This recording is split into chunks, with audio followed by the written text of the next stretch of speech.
handling's pretty good, isn't it? We're back with some more of the crew 2, driving around in my Lamborghini Murcielago, which is easily my go-to race car. I got this to max level. I started grinding followers with this car. This car is probably my most used vehicle in the game as of right now. But it's not perfect. In this game, I've noticed something a little bit strange about the handling. The handling overall is a massive improvement over what it was on the first game, and 10 times over from the base game, and then over again, say, the update, the Wild Run update, redid the handling again, and then post that update, I swear there was handling changes, and essentially, the handling got changed a lot, and now we're here. And it's pretty darn good. The cool thing about the handling on this game is you can play with the tuning. In the previous game, there were just a few settings, 3 settings, which was like standard and normal and hardcore, whatever. They didn't really allow much customization, but now we get aero distribution, diff distribution, so you can make this thing a proper front-wheel drive Lamborghini if we want to, and we can do the brake balance and the suspension and everything like that. I'm going to talk you through a lot of these, and this is thanks to a Reddit post. Traction control, ABS, ESP, slide help, they're all pretty self-explanatory. Those ones, for example, traction control, if you want to get more of a skid on, you turn it off. ABS locks your brakes. Well, actually, it does the opposite. Honestly, I don't find any advantage to having ABS off, but if you want to do that for the pure driving experience of driving like an old car, that would be, realistic. Turn it off. ESP, this is the bugger. This is normally on, and I'm going to demonstrate very shortly why this is an issue, and I would recommend you turn it off on basically every car. Except street cars, don't really need it. Slide help basically means that slide help all the way means super easy drifting, and all the way to the left means that it's going to be a bit more realistic and a bit more uncontrollable, and makes it a bit more rewarding. I want to jump into the Regera very quickly and talk about the main issue I have with the handling. I don't think the Regera is going to demonstrate it, and that's a good thing to show. So the hypercars, when you first drive them, they feel pretty amazing, but as you start to upgrade your hypercar, you'll notice a little bit of a change. I noticed this issue mostly when I was doing the 30-minute race across the map, pretty much. And when you get to a certain point, your car begins to sway, basically trying to correct itself from your mistake. You trying to turn a little bit more past its limits than it's able to do so. It's essentially acting like traction control. Well, unfortunately, it doesn't really do what you want it to do all the time, and in fact, a lot of the time, it makes you lose control, especially when you're going from fast to slow. Like this, for example. It's still swaying back and forth. I didn't want it to do that. It becomes a problem because you're trying to correct it, it's trying to correct you. You end up fighting with the car. Well, it turns out ESP is the culprit for that. Turn ESP off and you instantly have an incredible car. And if you're going to be tuning your vehicles, especially your hypercars, you need to do this first. If you do anything else, you will not notice much of a difference. I tried playing with all the settings, all the customization options underneath, and it got me absolutely nowhere. And now you'll be able to see the car is not fighting back with me. This is all my inputs back under control straight away. Traction control can stay on. You can turn it down a little bit. You can do whatever you want with it, but ESP is the real traction control here, in the fact that it does mess you up. And if you have that rear-wheel drive car and you want to keep traction control on just for that little bit more stability, ESP is what you want to turn down. It's almost like turning half of traction control off, but the computer ECU side of it. But that's just one thing. That's the very basics you want to do. I've played around with street vehicles and found that you can turn ESP off as well. You'll have a little bit more control on those. All-wheel drive cars, you're gonna have a little bit more controllability, a bit more stability. But anyway, to my LaFerrari, which is the car I've put the most tuning into when it comes to the pro settings. So aero distribution. If I reset this, I'll actually lose a mile an hour. So I've gained about a mile an hour. I've gained quite a bit on the 0 to 60, bringing it down from I think 2.97, something like that. So very minute changes, but you can see on here that things I've done. Gearbox.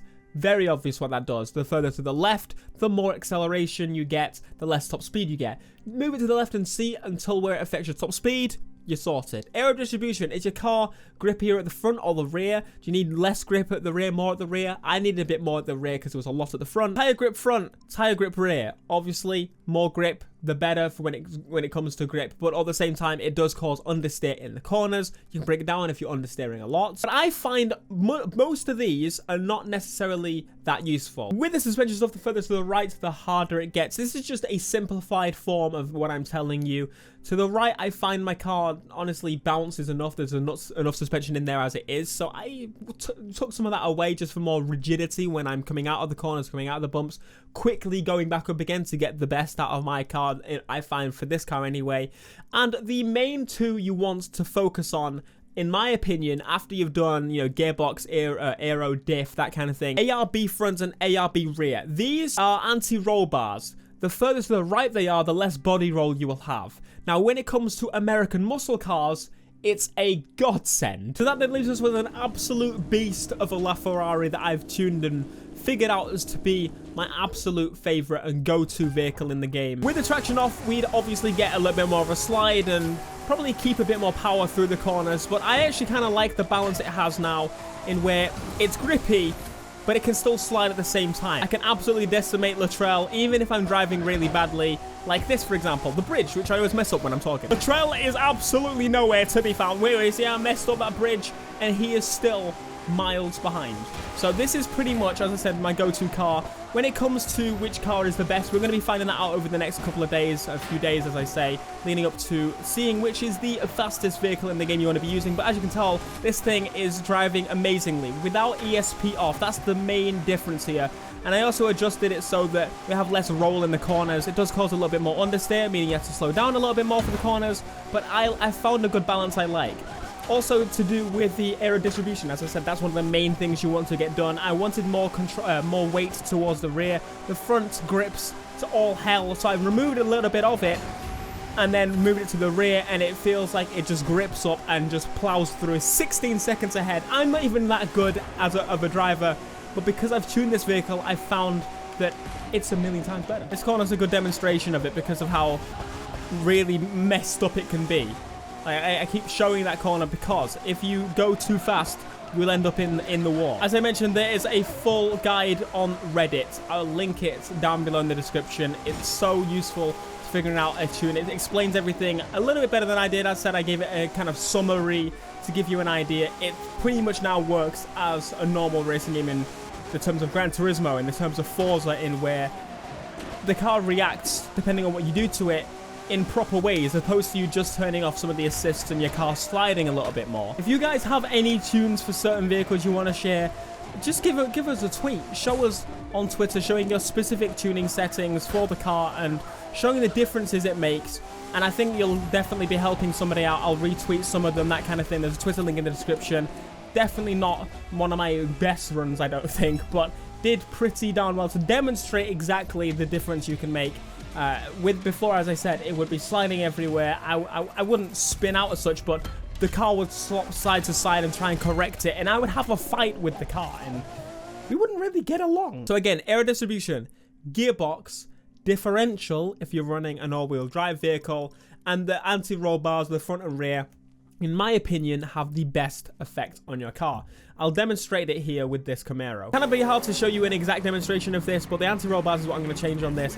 I want to find a nice, you know, speedy corner just to show you. So you can see we've got quite a bit of body roll in the vehicle, and when it comes to corners, that's going to end up just making us slide, which might be a good thing. Now I'm going to bring the anti-roll bars all the way to max, and you're going to see a difference. It does tell you the stats on the side as you change them, so you can get a better picture, but you can see straight away the car is much flatter, and the tuning definitely has an effect. Yes, obviously I'm going to understeer a lot more with this, but when it comes to muscle cars, when I come to start tuning this properly with the brakes at the front and the aero distribution, all that kind of thing, we're definitely going to come up with a build that works well. So I think in the future when I start doing builds, instead of just doing normal builds, I'll do a tune first and figure out the tune of what I want to get from the car, and then share it with you guys. Let me know if you want to see that. But if you enjoyed this video, please be sure to smash like, subscribe if you are new, and I'll see you in the next video, which will be a pretty exciting one, actually. As usual, come on, guys.